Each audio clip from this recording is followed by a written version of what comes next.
बिस्मिल्लाहिर्रहमानिर्रहीम। अस्सलाम वालेकुम नाज़रीन। दिन का आगाज़ पानी से फ़ायदा या नुकसान। पानी जिस्म के लिए इंतहाई ज़रूरी है, ये बात सब लोग जानते हैं और मानते भी हैं। लेकिन अक्सर लोग सवाल करते हैं कि रात को सोने के बाद सुबह उठते ही निहार मुँह पानी पीना फ़ायदेमंद होता है। तो इसका जवाब है हाँ, ये जिस्म को कई फ़वाइद पहुँचाता है।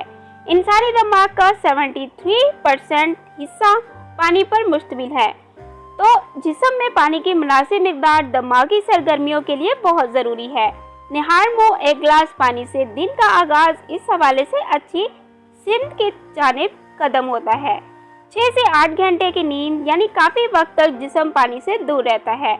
उठते ही 1 या 2 गिलास पानी पीना जिस्म को फौरी तौर पर रिहाइड्रेट करने में मदद देने का अच्छा तरीका है। नींद के दौरान जिस्म अंदर की खराबियों की मुरम्मत और रिकवरी का काम करता है।